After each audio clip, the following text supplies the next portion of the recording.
contacting. So it's just the toe only. Pretty standard, straightforward block lettering. Also works for Sharpie and sign.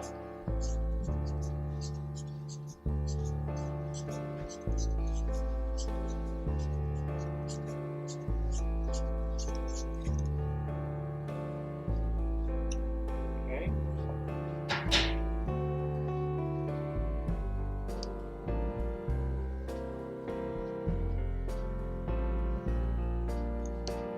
Variations. Do some lowercase. So I'll make another series of half-inch letters. Try some lowercase. Block out a half-inch and then roughly get a third. Again, using just the toe of the marker. Contacting down. So again, I rotate the barrel so that the toe is pointed down. And when I was in elementary school, we called this Danielian block letters. Quite a few of the landscape architecture faculty enjoy the alternative of lowercase. Malcolm, in particular, does everything lowercase. Is his work very distinctive look. Comfortable, very casual, very relaxed. So, quite a few folks do enjoy the pleasant nature of the lowercase.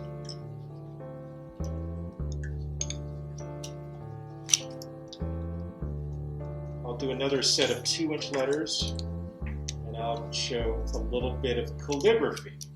Calligraphy is one of those things that my mother enrolled me in. After-school programs, trying what to do with this rambunctious, creative kid. What do I do with him? So she put me into as many as they could. One of them was calligraphy.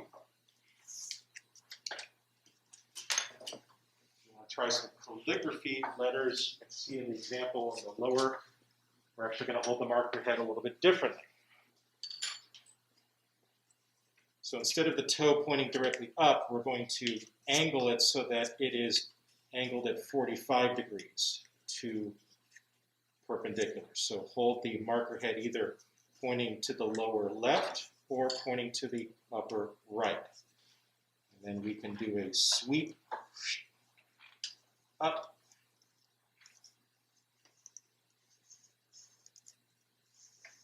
down, close. This is called chancery cursive. It is a traditional calligraphy method. Very English looking. Very Downton Abbey. You are hereby invited to dine. Okay, but just by holding the marker head at a 45-degree angle, you can get another elegant lowercase friend.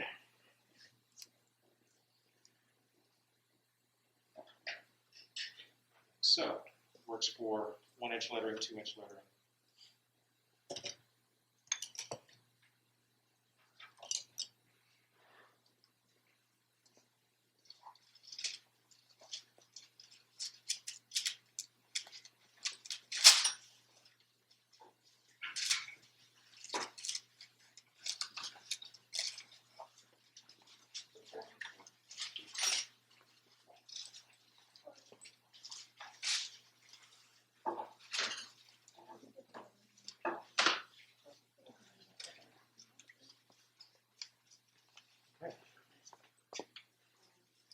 What does this remind you of?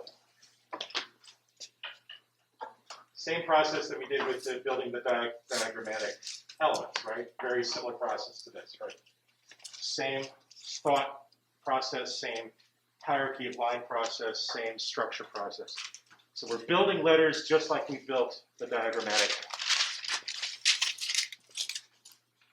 elements, right?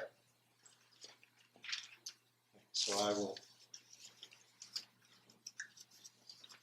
place my hand underneath that blotter sheet, and I will now fill in, using the fine line pen, I will create the outline for the letters.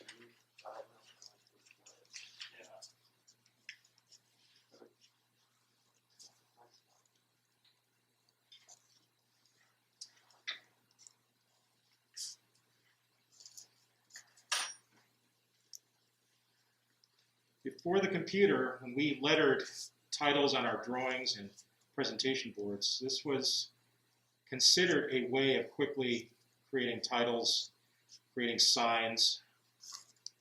Otherwise, our choices with Mylar and vellum were press-on letters, which you would buy in a sheet, and you would simply transfer them, rub transfer them onto the Mylar, or onto the vellum. The other way was to start blocking out large titles and letters like this. So this is an outgoing technology, if you will, but calligraphers and letterers are finding new life with the iPad and with the iPad pencil, because there's a lot of new calligraphy that's starting to appear on Instagram, and they're just reviving some of the older techniques that we used with pen and ink or with paint. There's also a whole new movement generated around acrylic markers, which are quite familiar and quite popular with urban artists, graffiti artists, mural artists. I've purchased a couple of sets now. I'm starting to paint with acrylic markers directly onto treated canvas. I found that to be quite exciting to do during quarantine. Acrylic markers come out of Italy and Japan. They're fairly opaque, and they layer up pretty well, and they come in really wild colors. But if you see graffiti in downtown Muncie or downtown Indy where folks are just tagging things, more than likely they're using acrylic markers to do that. So the acrylic markers are quite popular with urban artists.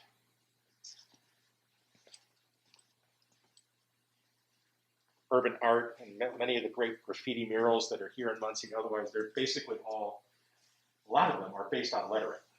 They are stylistic versions of lettering.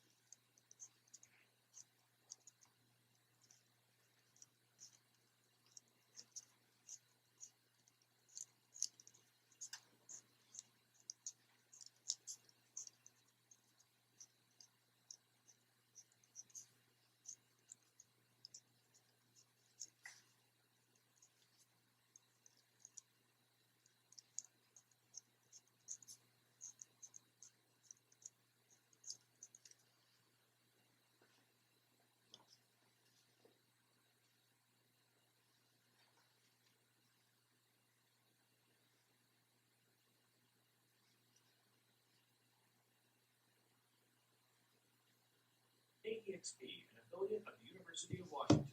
Support for KEXP's treatment comes from listeners like you.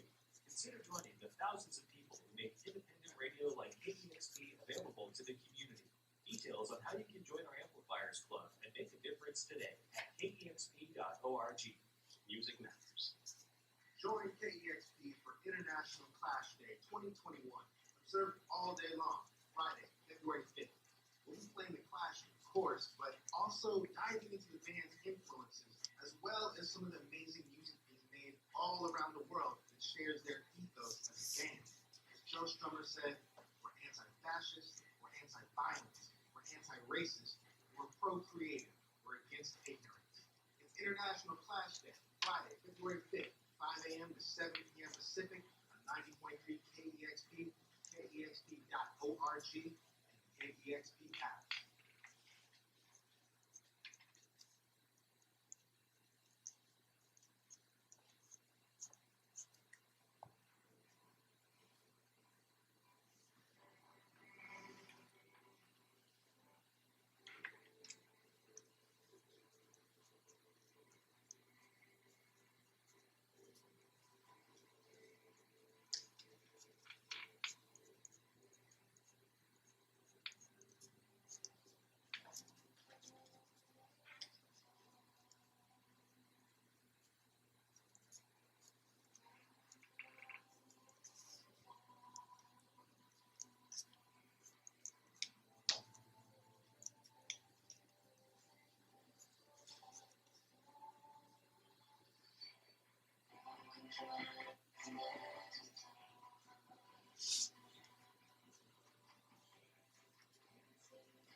The lettering also teaches you some great confidence in terms of making curves, in terms of following curves, following some of the same ethos and thinking behind the diagrammatic method, that the structure of the line or the shape is really shaped by the marker, and you're simply following it, following that edge. And it creates incredible confidence in drawing curved lines and lines that overlap slightly, but have also given great character to your work.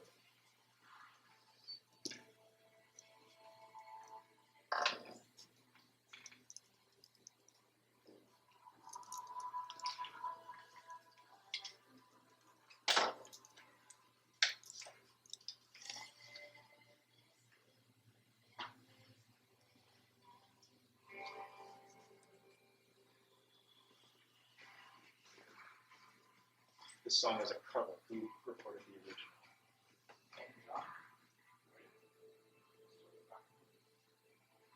Close. Elton John did Rocket Man. This is Space Oddity by David Bowie originally.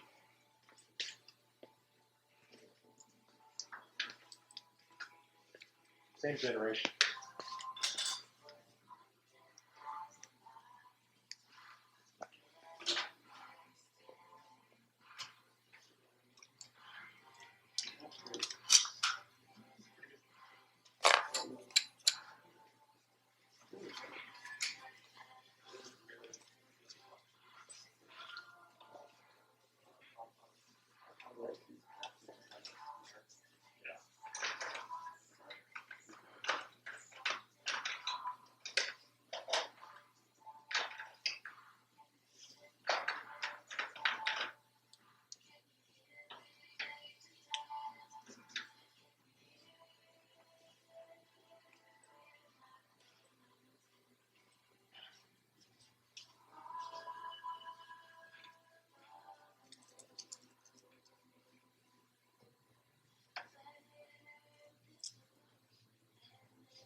Next, I'll pick an analogous pair, so two colors from the same color family as the marker.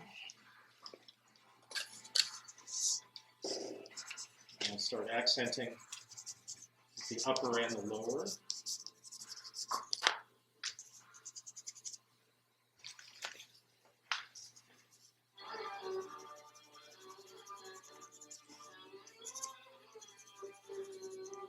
To overdo it, just a little bit of extra that analogous color.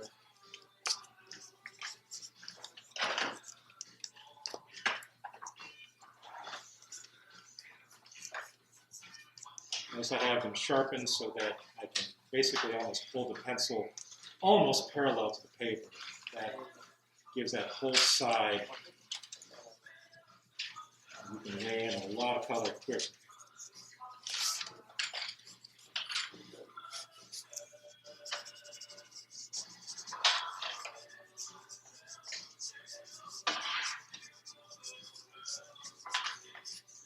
Fill in those gaps, cover up mistakes. Don't overdo it. No need to overdo it. Just a tiny little bit of color, following the same strokes as the lettering itself. Just gives it a little bit of extra. Makes it really pop off the page.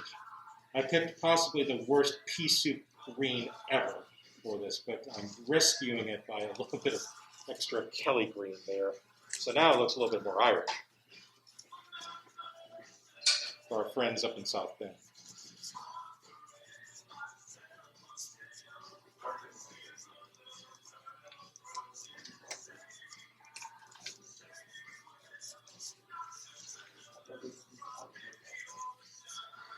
Fun facts about Indiana. South Bend is in the north, North Vernon is in the south. Oh, yeah. How to confuse a Michigander.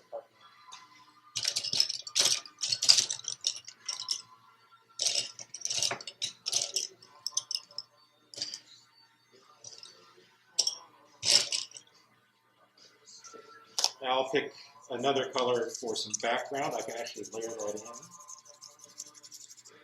This is a soft blue. We can actually layer in some background.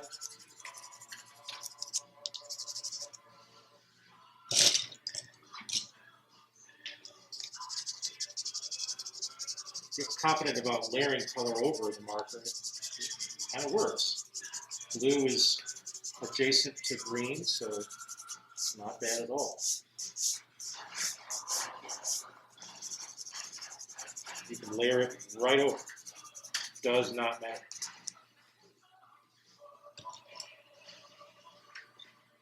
Then I can decide about adding line work. So I'm in with the sign pen, and we can create emphasis where we want it.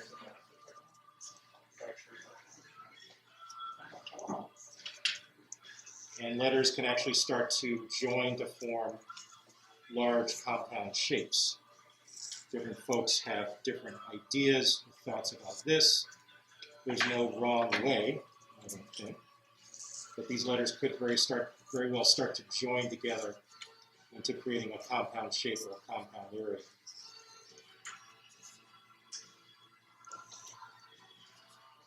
Sometimes at charrettes we have printers with us, we make signs, we make titles, sometimes we just letter them out.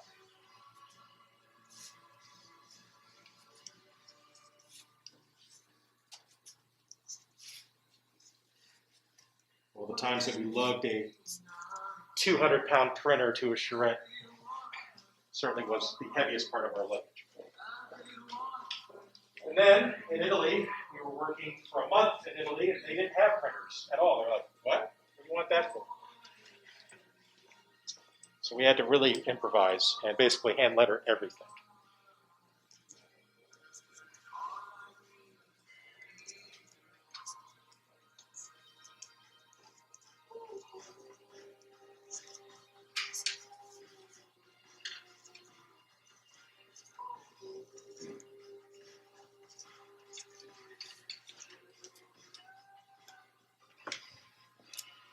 Sometimes you see sketchy accent lines added to this.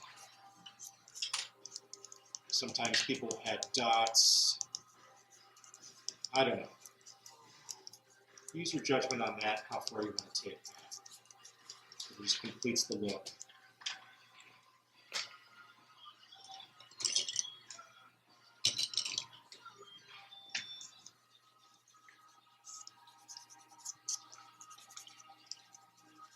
You might layer in the color complement of green.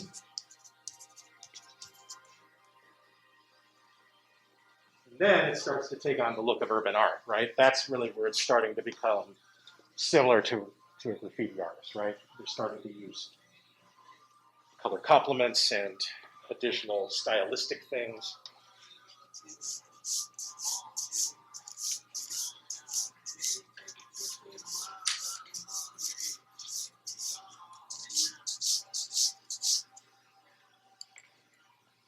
It does complete the look, which is nice.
My students, 2 years ago, she was also on the faculty at the time, took the course, and this turned out to be her favorite exercise. For the next 2 weeks on our Instagram was just lettering. Song lyrics, right? Passages of poetry, she's just lettering up a skull.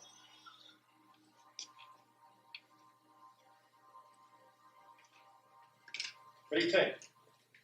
Does this build on the diagram technique effectively? Does it use some of the similar things or similar logic? What do you think? What about color theory? We've used, what is the color theory? Well, what's the color scheme that we have there? What is that? Split complementary. Blue, green, and orange. That's split complementary. So there's an analogous pair opposed by a complement. People tell us, anyway, that that's very pleasing to the eye. Split complementary schemes are very popular in interior design. Okay? Very effective ways of creating balance and harmony. Starbucks does it all the time, right?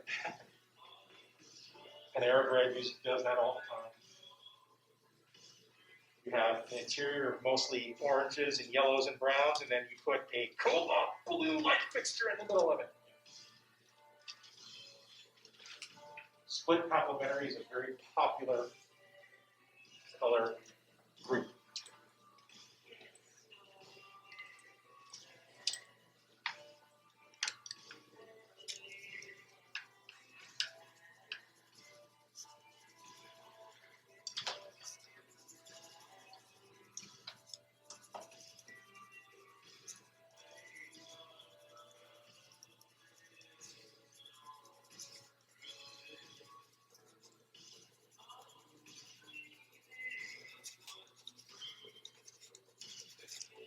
And again, practice makes perfect. This will teach you really to get comfortable with lots of different curvilinear lines and arcs, and how those overlap and how they meet. It teaches your hand, your eye, your arm, and your brain to work together to do a lot of those different curvilinear lines.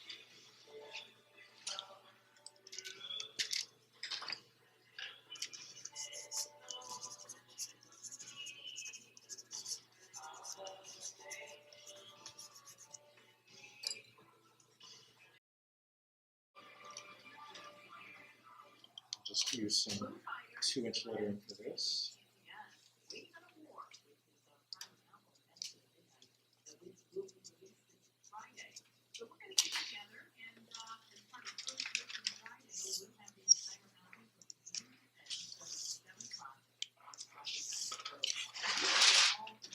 If I want to use the parallel glider as a guide, I'll take some terrible masking tape. And I will cover the blade with the terrible masking tape. When I do that, I'm putting it half on here.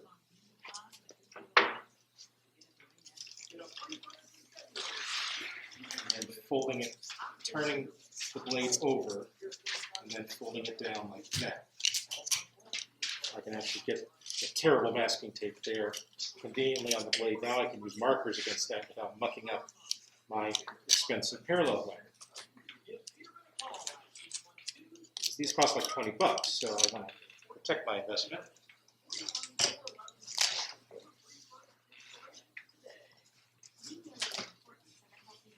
So let's try a little bit of a slant with some 2-inch lettering.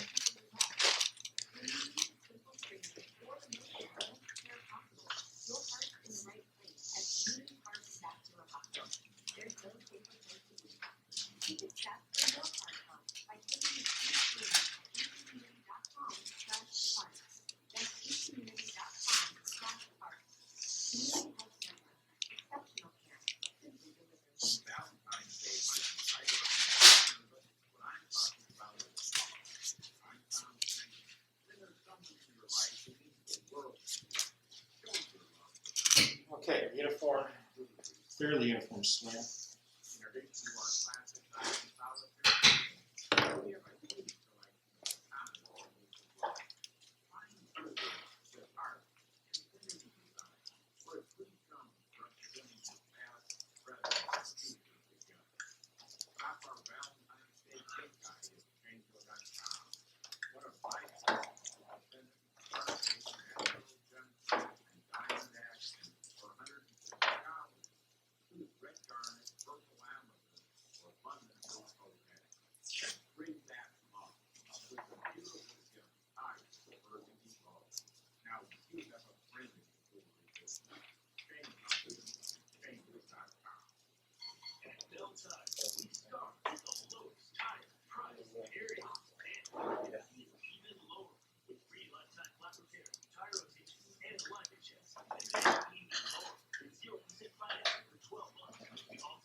to go wild here. I'm going to go crazy. Kind of like the Miami Heat City Edition jerseys. Have you seen those? They're hot pink and aqua. They're crazy. They're crazy wonderful. We thought of like pairing T-Mobile pink with like aqua teal.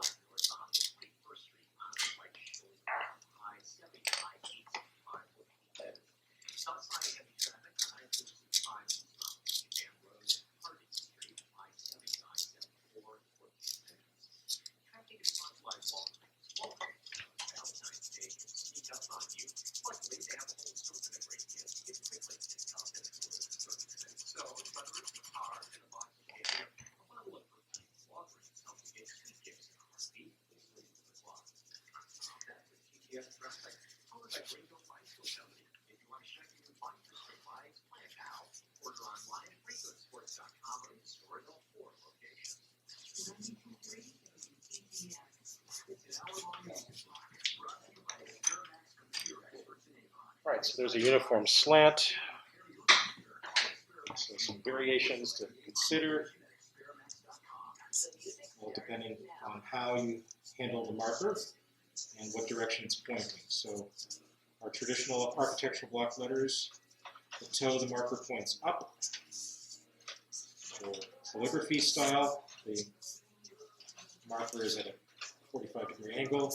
And for this one, we've selected a uniform slant for the vertical stroke. It gives us this slightly more casual engineering style lettering, which, fun fact, engineers would always write with slants to distinguish themselves from the architects, who always wrote straight up and down. There's one way you could tell documentation from different professionals in the past, is that lettering styles were different.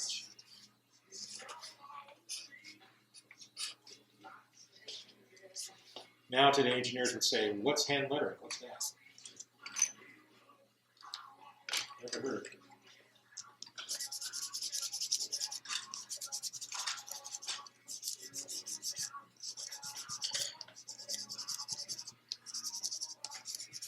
Someone can do an essay just on lettering styles and how so many fonts that we use today still either copy, reference, or make homage to traditional forms of hand lettering. If you go to TJ Maxx right now, you'll see tons of tchotchkes and gifs, with hand lettering on them. So it's amazing how many fonts have been created around different traditions of hand lettering.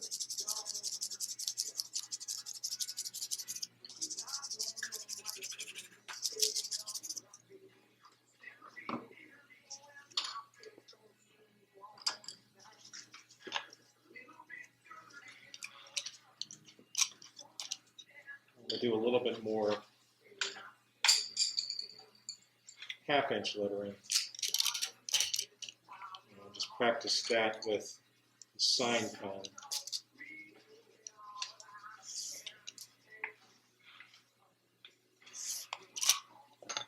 Take this tape off. This particular roll of tape is quite old, so that's why it's being extra finicky and extra sticky. I'll just do a slanted set of lettering now with the sign pen. Half-inch is really good for the sign pen. It's a very comfortable size for title blocks or titles of drawings. Really comfortable to tap that with the sign pen.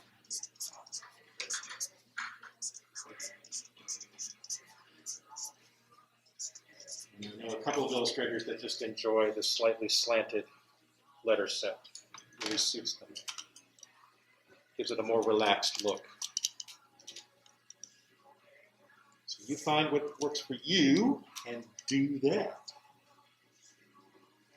That's what we're all about. We're all about, in the course, just getting you to get comfortable with a personal style that you can take forward into your practice and into your mentorship, into your professional practice.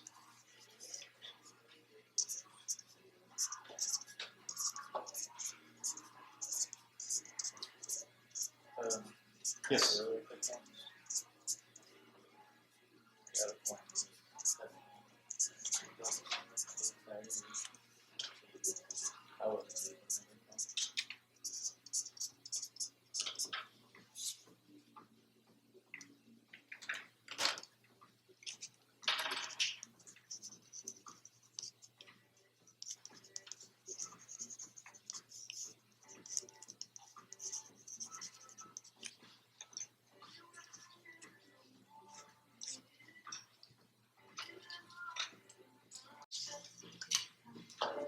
3-inch tall with the 1.5-inch mark also marked out. Let's do quickly 2 rows. Let's just lay out 2 rows while we're at it. Why not? Life is short.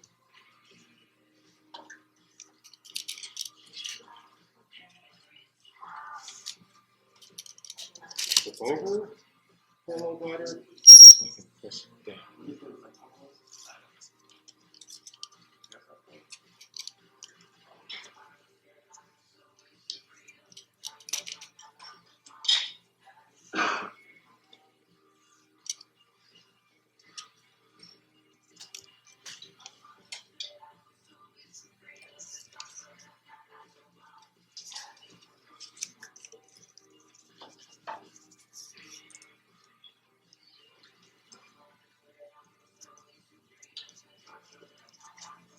Okay, so lay out 2 3-inch rows.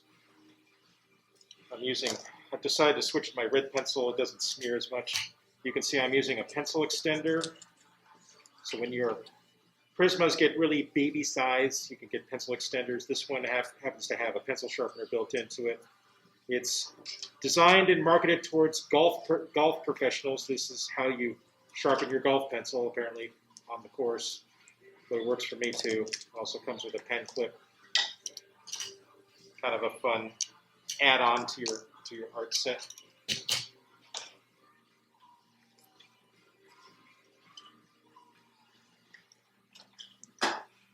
We're going to actually layer this up, so I'm going to label this first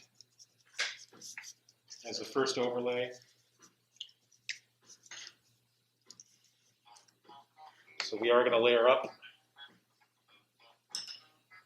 but we're going to lay out our guidelines and body on our first overlay. We will put a layer on top.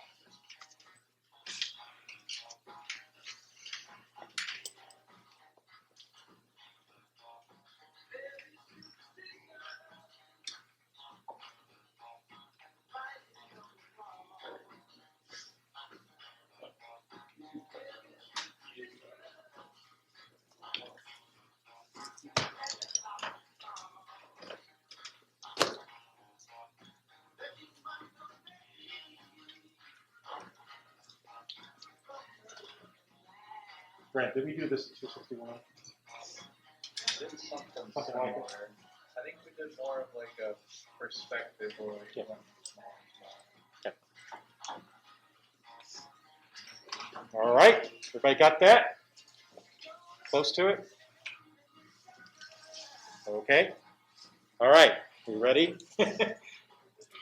Take the marker with the toe pointing up. Make a small rectangular box.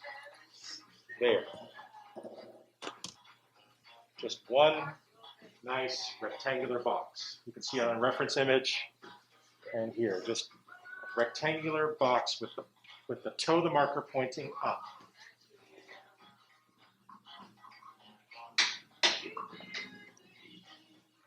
Now let's talk proportions. Width of the shoulders to the width of the head. Width of the head to width of the shoulders.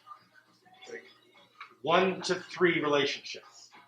1 to 3 relationship. Your shoulders, average shoulders, are 3 heads wide. 3 heads wide. All right, we have blocked out a head. With the toe of the marker pointing away from your non-dominant hand. I'm right-handed, it is pointed to the left. Make 2 strokes, going down just past the halfway line. Back and forth. Do that. Just past the halfway line. What is the halfway line for the Da Vinci universal. The belly button is the halfway point, but your trunk extends down to the bottom of the glutes. What this large rectangle is representing is top of shoulder to bottom of glutes. Got that? It goes past the belly button, doesn't it? Yes. Okay.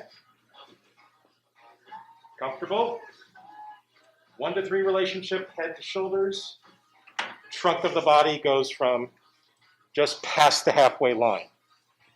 You can mark the belly button if you want. Okay? Got that?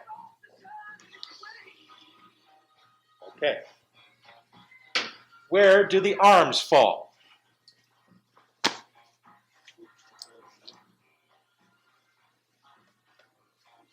Past that line. The arms fall just below the bottom of the trunk, don't they? My fingers are just a few inches past the edge of the glutes. Okay? So your arms are going to go past that large rectangle. Let's use the heel for that. Aha! Turn the marker so that the heel is contacting, and I will drag an arm down past those glutes.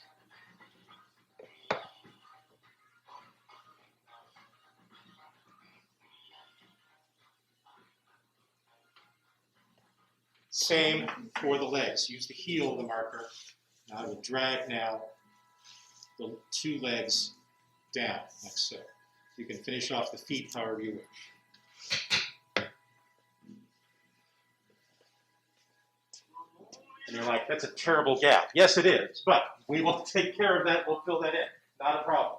But this uses the marker line weights to start to build out the proportions of the figure. Head to trunk to legs.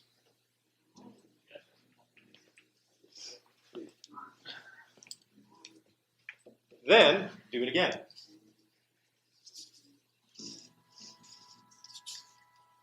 And then you can start playing with it. You can start putting the legs and the arms in different configurations.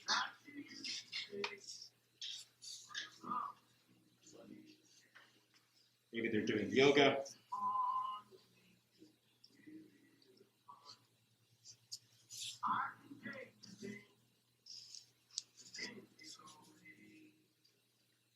Looking at their phones.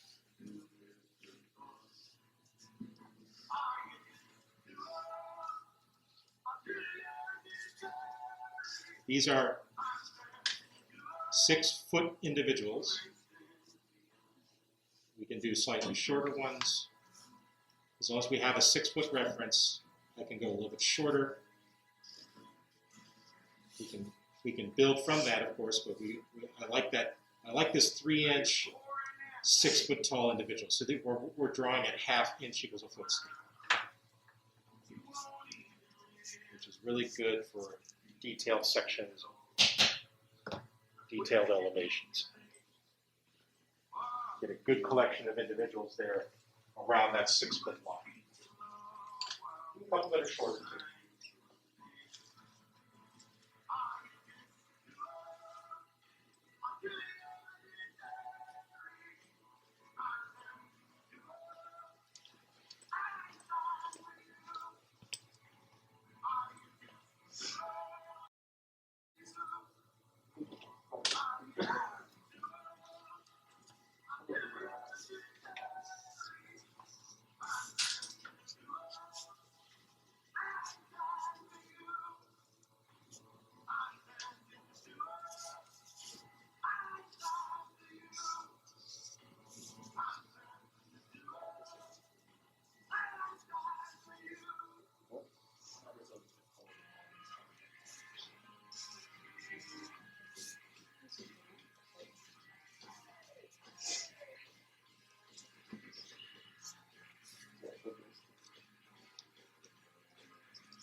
So that's a general outline. There's a little bit of gesture, a little bit of character you could start to impart in here. But even at this point, we haven't determined if the figures are facing us or walking away from us. We want to take it to this intermediate step, right? We have blocked out the proportions of the person. We're now laying a contour over them, but we still have the flexibility whether they're facing away from us or coming toward us, and there's no real gender identity yet. We will do all of that in the third step. It's the second step, though, that keeps the drawing very loose and flexible. If you're moving quickly, if you're moving really fast, you can stop right there with the skill. That's enough, right, for your client to understand this as a human figure. And you could very well, that would be very well enough for a lot of different drawings. We'll take it to the next level, and we'll start adding clothing, gender identity, and whether they're facing us or facing away from the camera.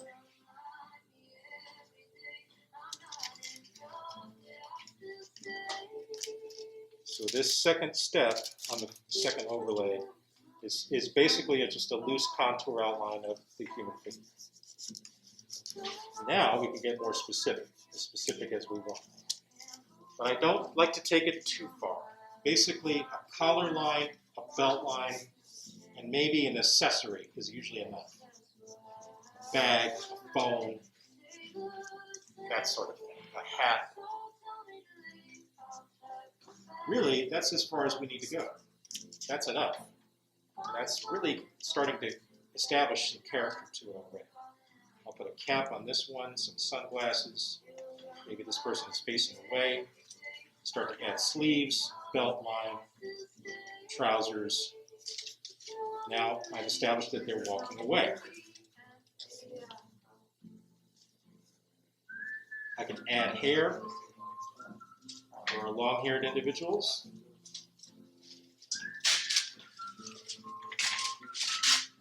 Hem or belt line.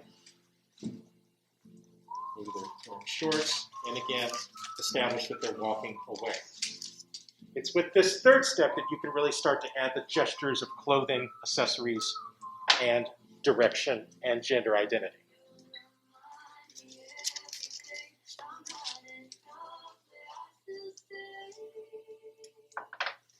Songs that stand the test of time. Collar, Next to new songs that stand a chance. shoes, Experience the music. facing towards us. Add more hair, ponytail. They're now facing away from us.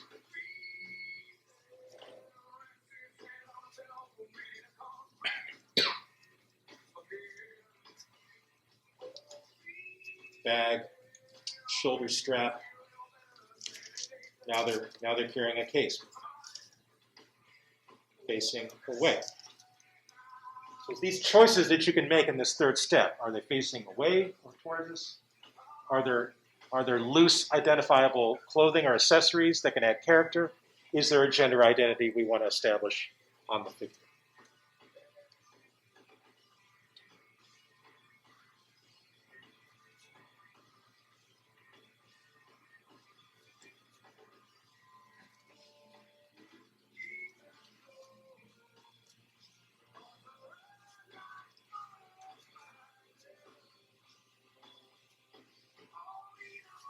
Knowing when to stop is important, though. You can easily overdo it.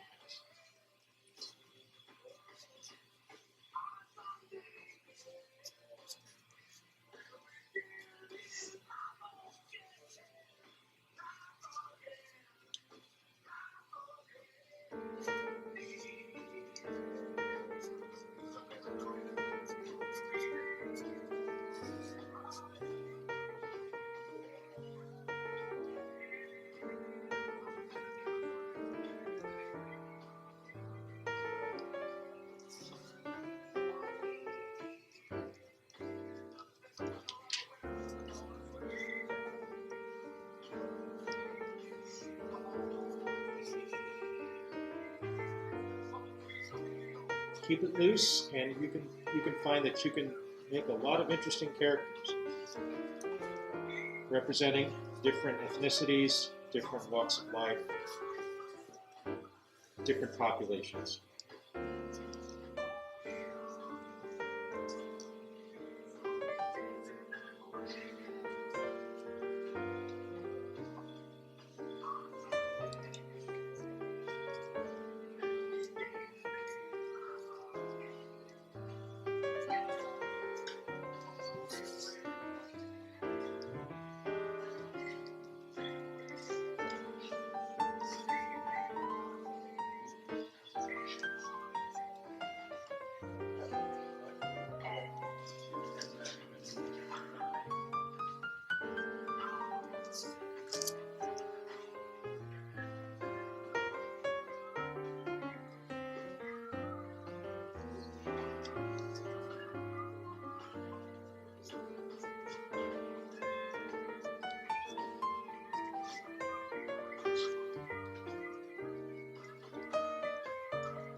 The front of the paper, now we'll flip it over.